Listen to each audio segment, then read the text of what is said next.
इस पिक्चर के थ्रू आप देख सकते हो कि बहादुर शाह जफ़र कैसा था, दिखने में कैसा था। आप देख सकते हो कि पहले के टाइम में चाहे मुग़ल्स थे, लेटर मुग़ल्स थे, उनकी वेशभूषा कैसी थी।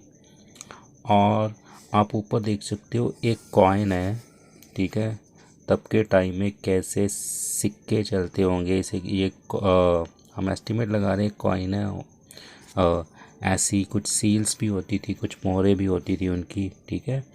ये एक पेंटिंग फ़ोटो है जो मुग़ल सम्राट, जो मुग़लों का लास्ट मुग़ल एम्पीरियर बहादुर शाह जफ़र है, उसकी पेंटिंग है, ठीक है। और now we will discuss about the second causes of the decline of Mughal Empire. Second is disunited nobility, lack of the unity in the nobles. जो रईस लोग थे उनमें एकता की कमी थी, एकजुटता की कमी थी। Steady mean regular, steady decline in the authority of the Mughal Empire caused a struggle for power among the nobles in the Mughal court. Mughal सम्राट के अधिकारों में लगातार यानी कि नोबेल्स पीपल्स के बीच सत्ता के लिए संघर्ष का एक कारण बना दिया। The nobles aristocrats were divided into four groups: Hindustani, Turanis, Iranis and Afghans. Later Mughal failed to keep a check on their power hungry nobles. Such nobles determined weak the authority of the emperor, जिससे रईसों को अब 4 हिस्सों में बांट दिया गया। एक थे हिंदुस्तानी, एक तुरानी, एक ईरानीज और अफ़गान। और बाद में मुग़ल अपनी ताकत के भूखे रईसों पर नज़र रखने में बिल्कुल ही असफल रहे। ऐसे रईस जादों ने सम्राट के अधिकारों को कम कर दिया।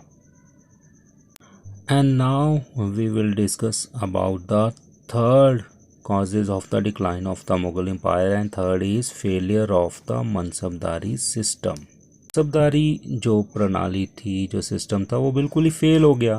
जैसे कि आपको पता है मनसब का मतलब होता है रैंक और पोजीशन, जिसे अकबर ने शुरू किया था। और मनसबदार का काम होता है रेवेन्यू कलेक्शन यानी कि टैक्स इकट्ठा करने का। Aurangzeb had appointed the highest number of mansabdars due to the large expansion of his empire. Aurangzeb ने अपने साम्राज्य में बड़ी तादाद पर मनसबदार नियुक्त किए थे, क्योंकि उसका साम्राज्य है ही बहुत बड़ा था, जिसके कारण उसको काफ़ी बड़ी मात्रा में मनसबदार नियुक्त करने पड़े। However, the unavailability of adequate number of jagirs and a struggle for the lucrative beneficial jagirs resulted in the मनसबदारी crisis. यानी कि पर्याप्त संख्या में जागीरों का ना होना नतीजा मनसबदारी संकट पैदा हो गया।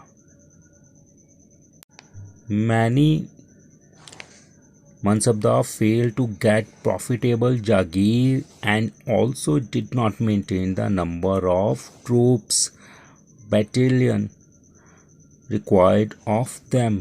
मनसबदार थे जो मुनाफा चाहते थे, पर वो जागीरें पाने के लिए वो आतुर थे, ठीक है। पर वो जागीरें पाने में बिल्कुल ही असफल रहे कि संभाल का काम भी नहीं करते थे वो। And now we will discuss about the fourth causes of the decline of the Mughal Empire.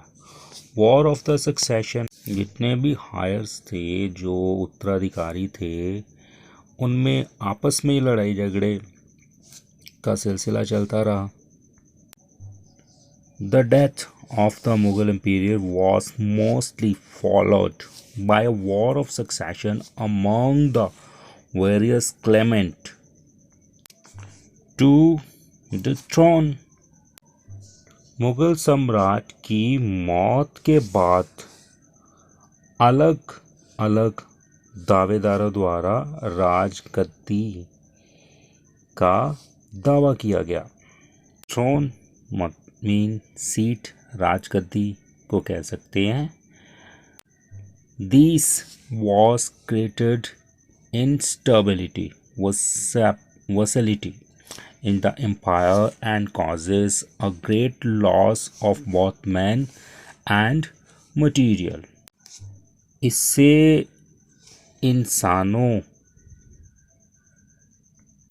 का नुकसान तो हुआ ही हुआ है, अस्थिरता भी पैदा हुई है। बहुत सारा जो मटेरियल था, राहत सामग्री थी, उसका भी बहुत बड़ा नुकसान हुआ।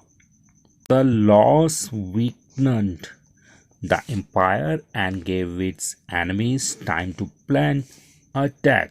और इसी नुकसान ने पूरे के पूरे साम्राज्य को बिल्कुल ही ख़त्म कर दिया और सभी दुश्मनों को हमले की योजना बनाने का समय दिया। And next we will discuss about the fifth point of the causes of the decline of Mughal Empire. Inefficient, unskilled, pleasure-seeking successor, जो उत्तराधिकारी उसके इनके शासक। Unlike Aurangzeb, who was hard-working and pious. Pious means good. His successor, the later Mughal, turned out to be inefficient, means skilled, and pleasure-loving ruler. Aurangzeb जो कि एक मेहनती था और एक अच्छा था, और उसके उलट उसके जो उत्तराधिकारी थे, मतलब कि जो बाद के जितने भी मुग़ल हुए हैं, वो असमर्थ साबित हुए, असमर्थ शासक साबित हुए। Lacked administrative and military skills, taking advantage of the weak ruler, the provincial governor asserted means compelled their independence and broke away from the Mughal Empire.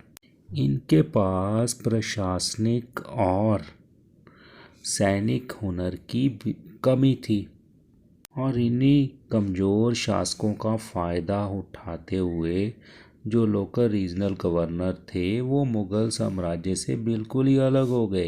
And last point is invasion of Nadir Shah and Ahmad Shah Abdali. Ahmad Shah Abdali और नादिर शाह के जो भारत पर आक्रमण हुए हैं वो भी मुग़लों के पतन का एक कारण बना।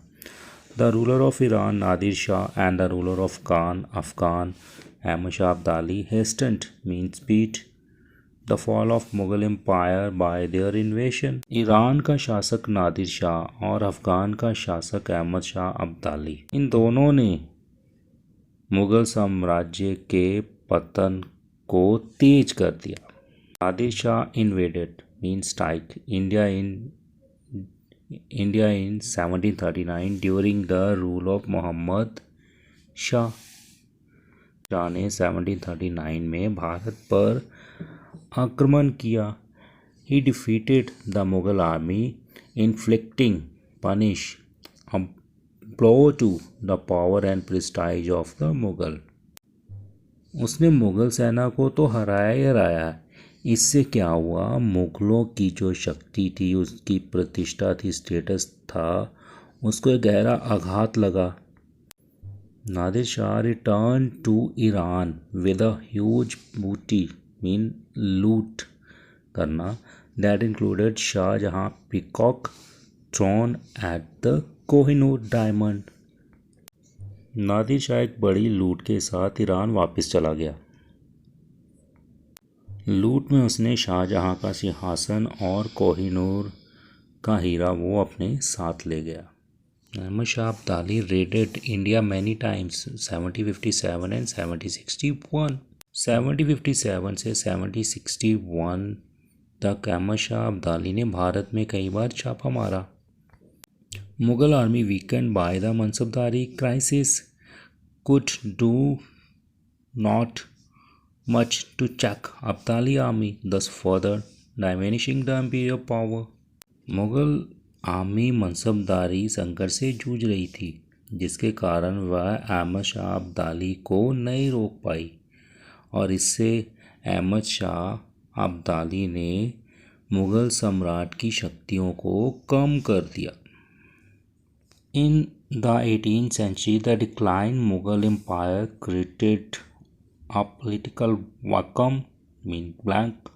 This vacuum was filled by either the governor of Mughal provinces or the regional kingdom, which had earlier fought with the Mughal for supremacy. 18वीं सदी में गिरता हुआ मुगल साम्राज्य राजनीतिक तौर पर बिल्कुल ही ख़त्म हो गया और इस खालीपन को रीजनल गवर्नर्स द्वारा भरा गया, जो कि शुरू में मुगलों के साथ लड़े थे फॉर द सुप्रीमेसी, अपनी श्रेष्ठता के लिए।